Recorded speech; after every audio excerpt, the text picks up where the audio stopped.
bien, bonjour à tous, j'espère que vous allez bien, moi ça super. Aujourd'hui on va reparler de Binance, oui Binance qui se fait un peu taper sur tous les doigts par plusieurs pays. Vous avez dû le voir depuis quelques mois, c'est Binance qui ramasse pas mal. Donc Binance semble une nouvelle fois en mauvaise posture. Pourquoi? Parce que Singapour attaque Binance.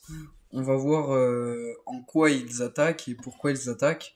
Et vous allez voir que c'est sensiblement par rapport aux mêmes choses que les autres pays ont, comment dire, on restreint l'accès à Binance tout simplement.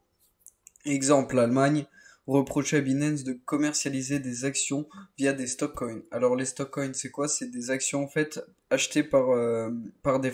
On peut acheter des fractions d'actions via les stablecoins. Alors pourquoi c'est illégal? En fait, vous achetez des actions.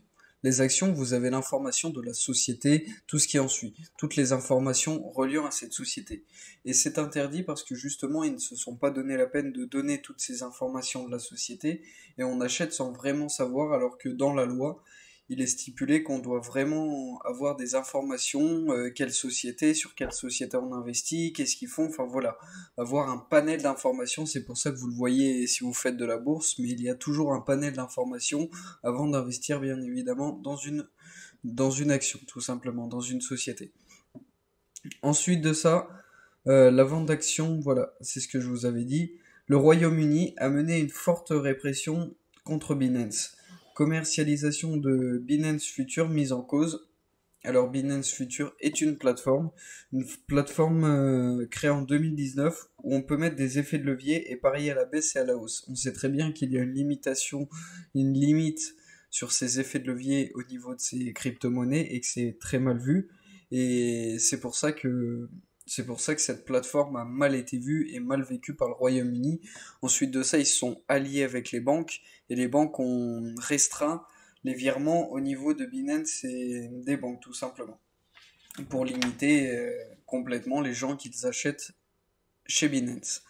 Singapour a placé sur une liste d'alerte Binance. On a le même principe en France. Si quelque chose est mauvais, en fait, si il est à risque, on peut le mettre sur une fiche. Je ne sais plus le nom de celle de la France, mais voilà, vous mettez ça sur une fiche. Ça va pas toucher les petits porteurs comme nous. Nous, on s'en fiche un peu en soi que ça soit catalogué sur cette fiche. Et les gros porteurs qui ont des gros porte-monnaies, eux, par contre, ils s'en intéressent. Et si par exemple, elle est fichée en dangerosité, et que c'est non constitutionnel aux lois, bah forcément, ces grosses sociétés, ces gros portefeuilles ne vont plus investir sur cette plateforme. C'est pour ça que Binance va probablement perdre un grand marché au niveau de Singapour, bien évidemment. Voilà, j'espère que cette petite information vous aura plu. Elle aurait dû sortir dimanche. Je suis vraiment désolé. J'ai pas pu faire avant. Voilà, j'avais quelques petites choses à faire. Mais j'espère quand même que ça vous aura été utile. N'hésitez pas à liker, à commenter et à vous abonner. Ça me donne de la force et je vous dis à la prochaine.